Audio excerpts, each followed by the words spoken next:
Welcome to another episode of Muslims and Mental Health. Today I'm so happy and overjoyed to be joined by Dr. Khaled Abou El Fadl. Dr. Khaled Abou El Fadl was born in Kuwait and is the Omar and Esmeralda Alfi Distinguished Professor of Law at the UCLA School of Law, where he has taught courses on international human rights, Islamic jurisprudence, national security law, law and terrorism, Islam and human rights, political asylum, and political crimes and legal systems. Everybody please join me in welcoming Dr. Khaled to our program. Thank you for joining us. It's such a pleasure really to have you here today, and I'm so honored that you would take the time to come and be a part of this program. It's my pleasure.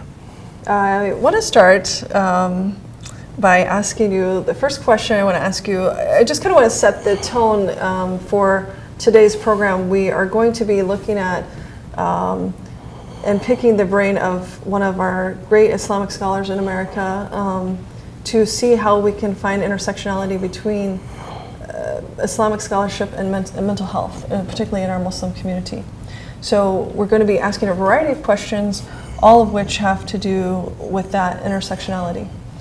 We're going to start with a question on hijab. So I'm curious, because we have seen over the years, certainly post 9/11, a lot of women decided to take off hijab. Some women put on hijab as a political statement. Some people took it off as fearing for their safety. And so we've seen a lot of discussion and discourse come out of that.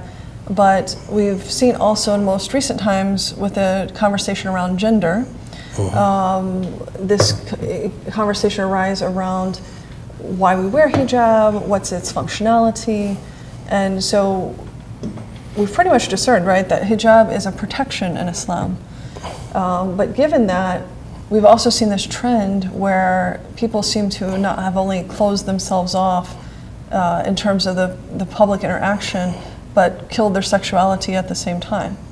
And so my question for you is around that, how do you explain this repression and that seems to exist and the relationship of hijab to sexuality? I mean, it's a multi-layered and complicated question. First, jurisprudentially, from the perspective of Islamic law, meaning the perspective of reading evidence of the existence of a duty and all the conditionalities and contingencies when one undertakes legal analysis regarding the existence or non-existence of a duty. The first thing that one can say is in modern discourses and post-colonial discourses, especially since the 1970s, hijab acquired a sociological role and a role in political symbolism that is quite separate from the pure textual evidence, this sort of cold legal analysis. Beginning in the 70s with what was often called the Islamic resurgence, or an attempt to reclaim an Islamic identity of sorts after the end of colonialism in the 50s and 60s. At so many levels, hijab became a symbol of Islamism, an Islamic identity. And quite often, because most Muslim countries are ruled by dictatorships, and the vast majority of Muslim countries are ruled by secular dictatorships that have this umbilic relationship with their colonizers.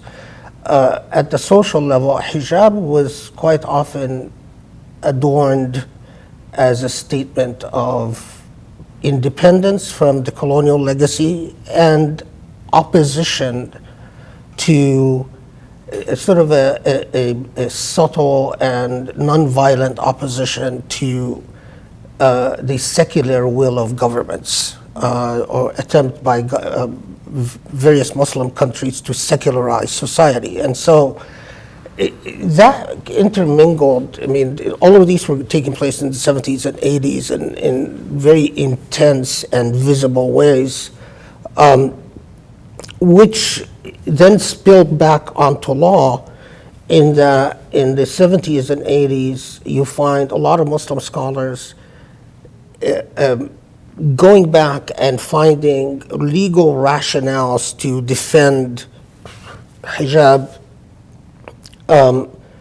in a way that imputed to it a juristic theological significance that far exceeds its historical role. So, put it quite simply, I mean, hijab was always in Islamic jurisprudence.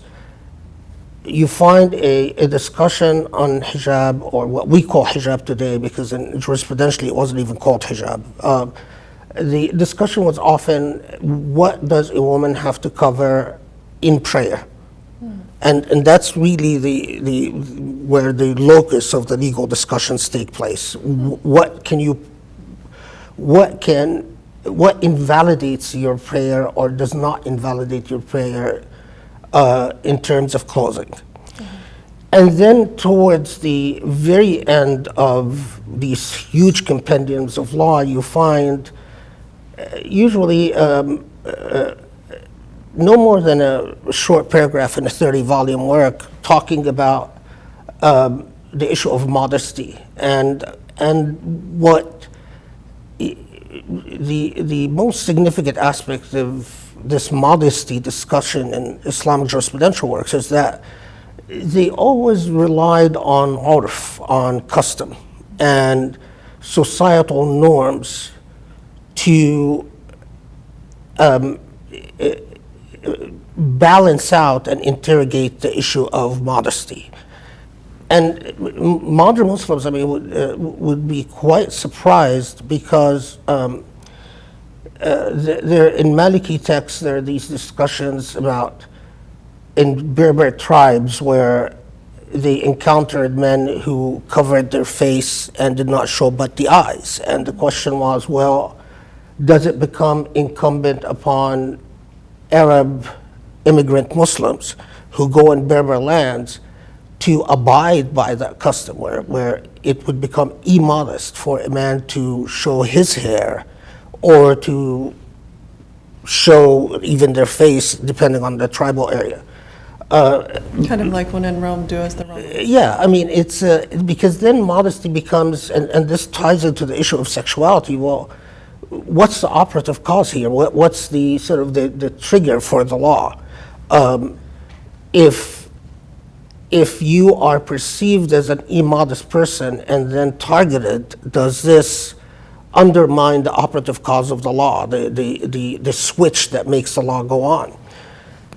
So, I mean, this is now we come to Muslims in the West and we have a sort of a continuation of the theme, but also another layer of complexity.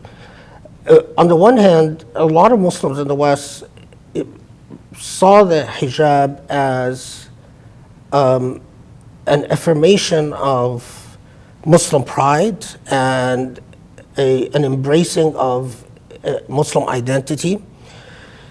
That's on the one side. But on the other hand, there was a disproportionate and inordinate focus on women as a source of sexual allure. And the hijab became, at the same time, in many contexts, symbolically an act to exclude women's sexuality as something that is inherently negative, and as you know, something that should be only that if a woman emerges in public, somehow she must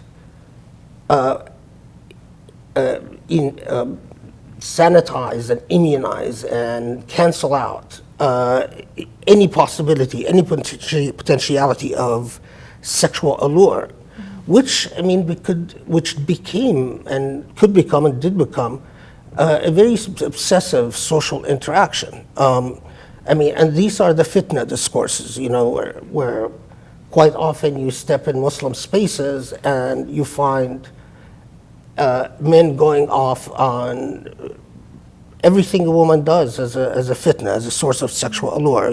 Her voice is a fitna, her look is a fitna, her movement is a fitna, her place in the mosque is a fitna, her place in prayer is a fitna. From a purely jurisprudential point of view, that is not supported. This idea that a woman must invalidate any possibility of enticing a man, regardless of how mentally ill that man might be. There are men that are excited by, it depends on what becomes your reasonable standard for reasonableness. Do you take the least common denominator, the worst possible man, or do you take the another standard for men? Now this, of course, tied to the and then we add another layer, and that is when hijab becomes, instead of, especially vis-a-vis non-Muslims, when it becomes a source for inordinate attention. So the woman, because she's wearing the hijab, she actually incurs additional attention and possibly harm. And here, it's very difficult to, in my view, to defend the position that a woman should put herself at risk, become a martyr of sorts, for the sake of the hijab, because then the hijab becomes something other than its genesis in jurisprudential sources. Well, my understanding historically, and correct me if I'm wrong, but pre-Islamic Arabia, the hijab was used to distinguish between a woman who was a prostitute and one who was not. Especially women of high class and women of lower classes. So a slave girl was, in pre-Islamic Arabia, was actually affirmatively forbidden from covering her hair. And in some sources, even... That was to distinguish class? Yeah. Slave girls from low-class tribes. So it became sort of a caste system. And in addition to that, then prostitutes. So men who wanted to harass women, they would be able to distinguish women who would involve high political risk if they're covered up, and especially if what they're wearing is the type of cloth that women from rich tribes would wear, and it's like silks. Even there is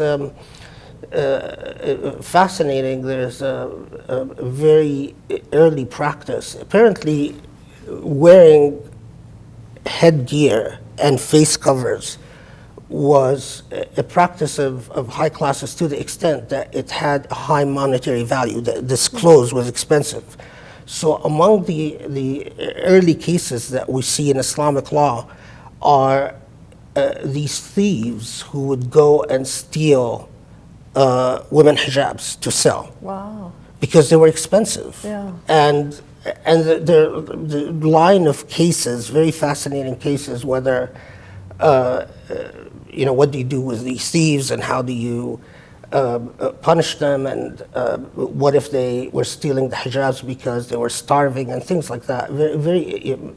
But what it tells us is that the context of the hijab, the early discourses on hijab, were very different than our day and age. And the way at least I react to this I understand because I lived in Egypt during the 70s and the whole hijab as a political symbol, hijab as a system of protest against oligarchy and autocracy.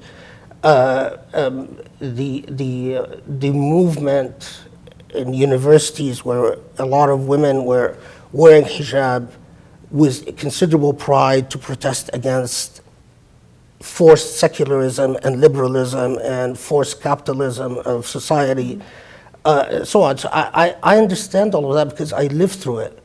Well, it was also, as I understand it, was a British lord who infiltrated, so to speak, the media in Egypt to convince people that to wear hijab meant you were uneducated.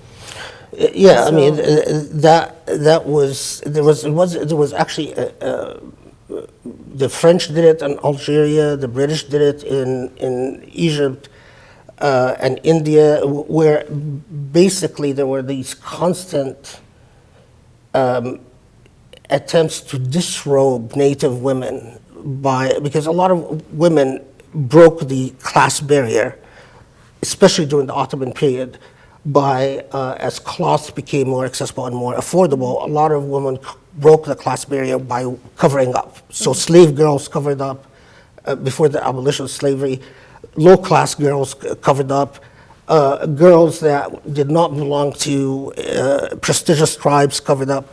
Now, colonialism came in and so that was an equalizing factor. That was an equalizing factor, which was very actively resisted by colonial forces, whether British in India and Egypt or the French in North Africa, by arguing that the hijab is a sign of backwardness and reactionism. And that in turn could, and in fact succeeded in the 50s and 60s of making the vast majority of Muslim women wear Western clothes, European clothes.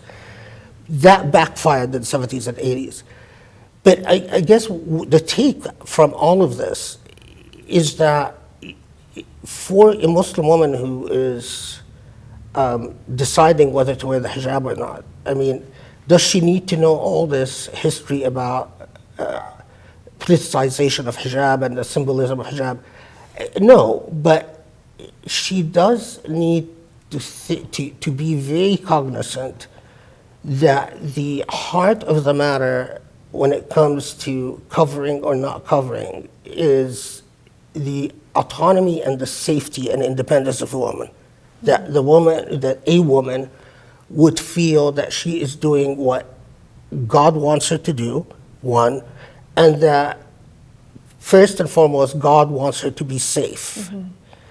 And that under any circumstances, if hijab will increase the risk, the bodily risk, safety factor, then hijab becomes far less defensible.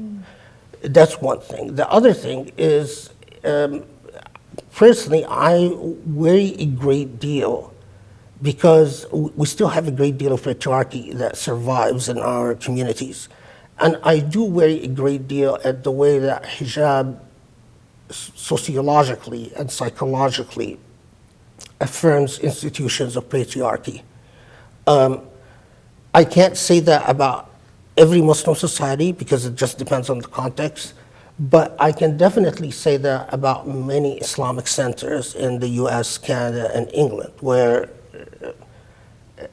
hijab becomes sort of a psychological process of self-exclusion, where a woman puts on the hijab and at the same time, as if she puts on a veil of silence and inactivity in her community, and that's troubling.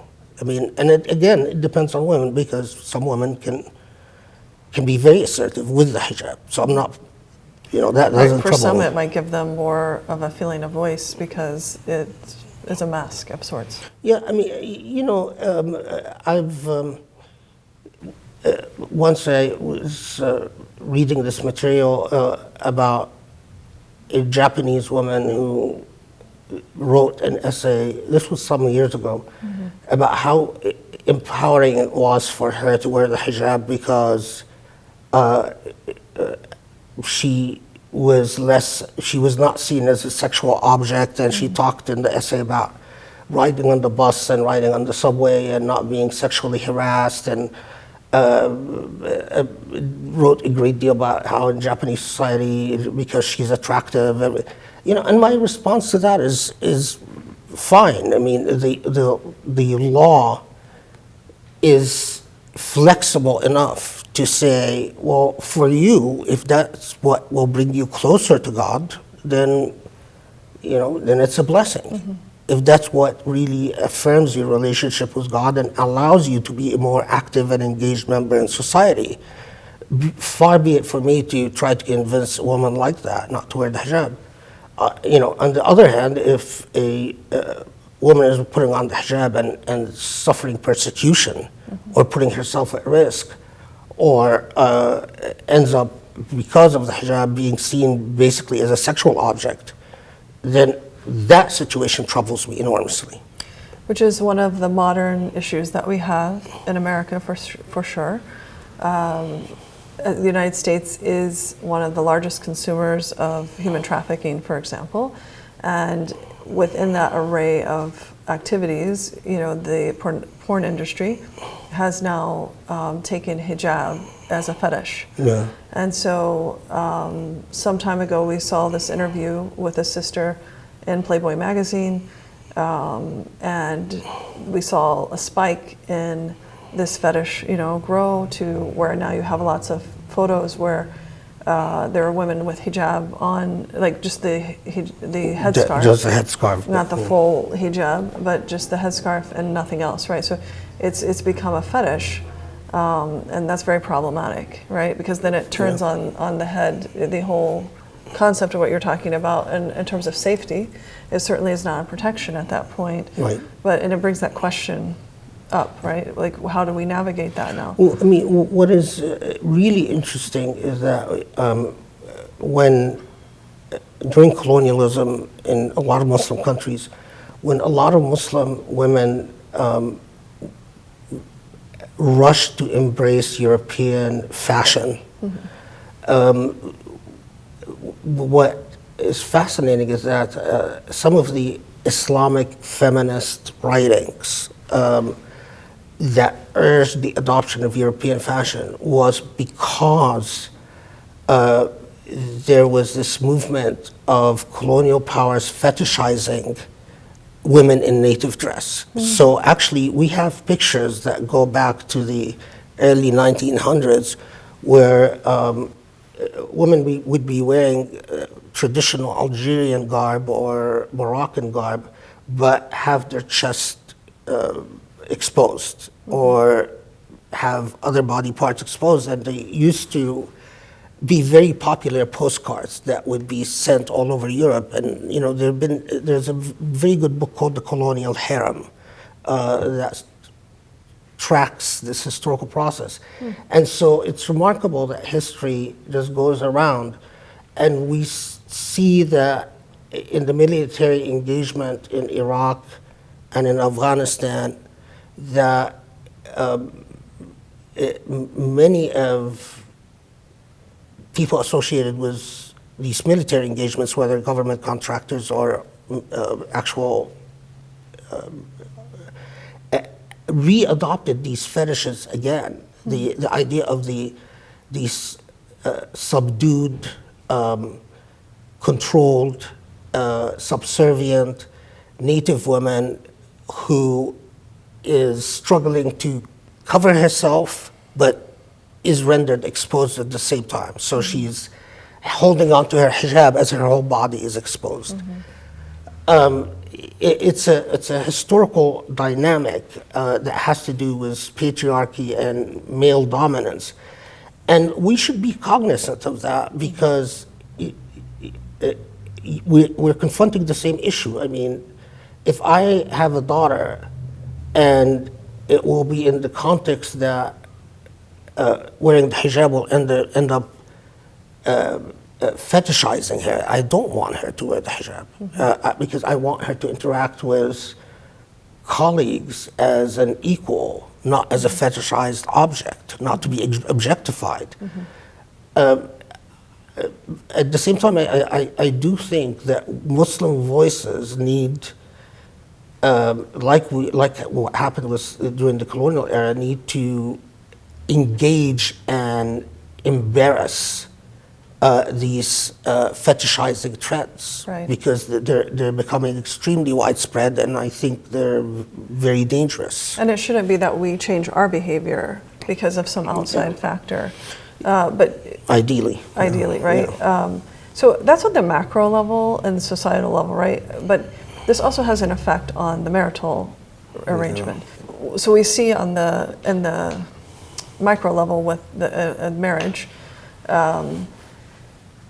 I'll give an example. So when I lived overseas in Abu Dhabi, right, women would spend their days, they may work outside the house or not, but when they were home and they would take care of themselves. They would, do their hair and makeup and everything and be there for their husbands and have interaction, social interaction as well as other, but there was this sense of beautifying oneself, and there was a lot of focus on femininity, not for sexuality's purpose, but just femininity. And as an American woman living there, I loved it because we don't have that here. We don't get to explore our femininity here in the same way. It's not as valued. Sexuality is valued, but not femininity. And so that's sort of a side note, but my point is that there was a balance between wearing hijab for a societal's purpose of channeling sexuality and then being at home and still beautifying yourself. What we find in the American context with marriages of women in hijab many times is that they don't do that, right? So outside they're wearing their hijab and trying to appropriately channel their sexuality, but then when they get home they're either too tired, they're don't have enough time, because the day there is also broken up differently, right? Right. So you have the siesta time, so you have time to do those things. Here, people are working 40, 60 hours a week. Where's the time for that? And so then you have this issue around sexuality, of repressed sexuality, of diminished sexuality. And this, of course, affects the overall marital landscape. Yeah, that's so interesting because, I grew up between Egypt and Kuwait, and when I think, my mother was always muhajjaba, my sister was muhajjaba, and so many of my extended family, my cousins, and so on and so forth. And you're right. There's sort of a process of acclimation, or a process of expressing a balance between the outside and inside that is far more natural than what you see in the United States or what you see in the West. Again, the irony is that in Islam, so much emphasis is placed on marriage as the legitimate forum and institution for negotiating sexuality, that a failure like this, or a breakdown like what you're describing, would put the entire institution of marriage in crisis. And what I find the most troubling, and again, this is from my perspective, is that there is a certain level of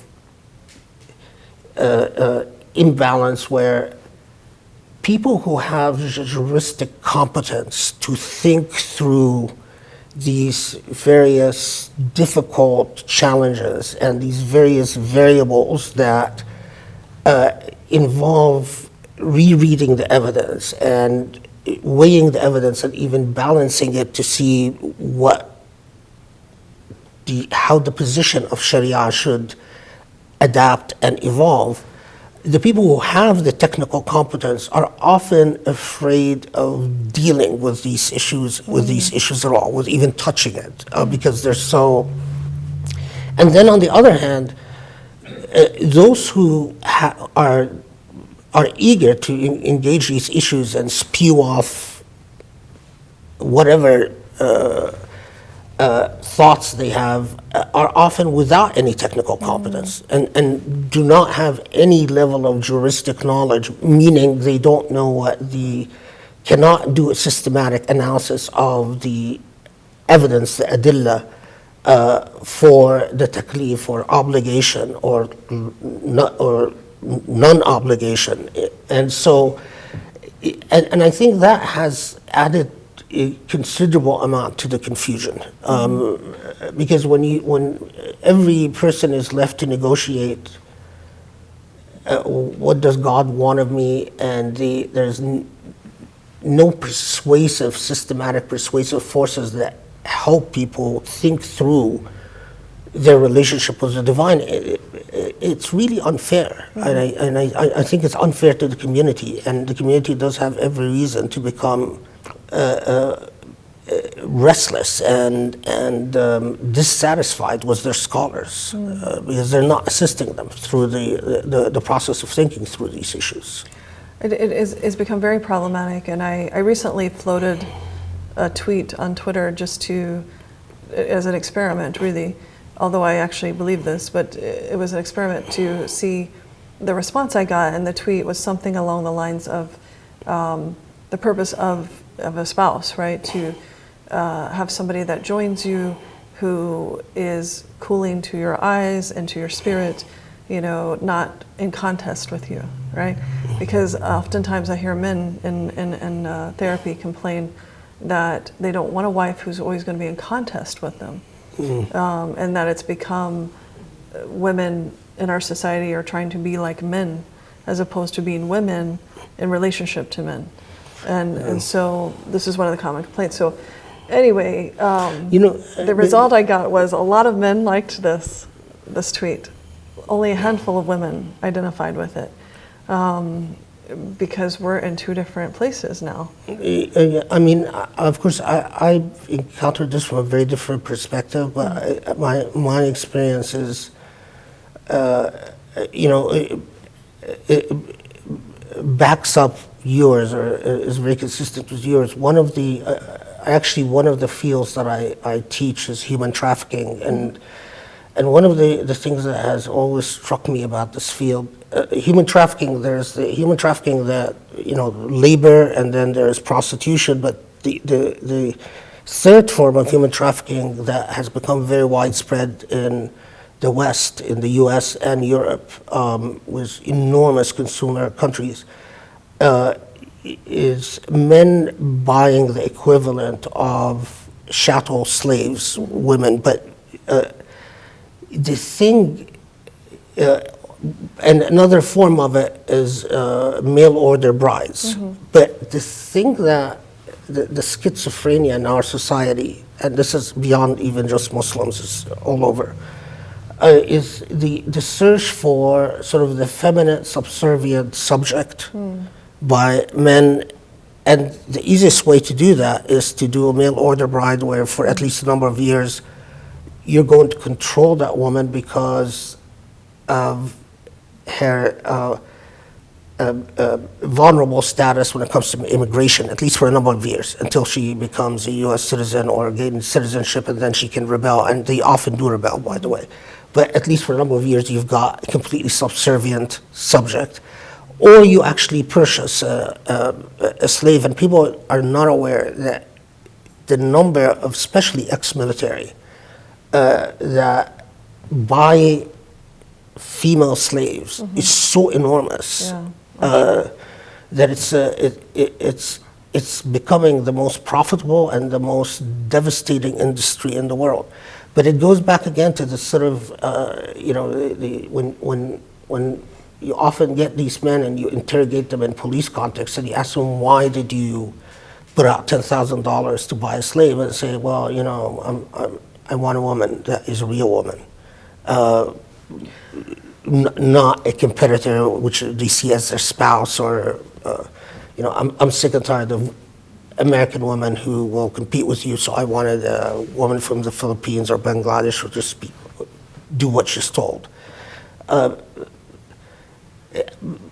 I frankly, I don't know how to think through these things because there is a problem with the male ego that seems to be very persistent.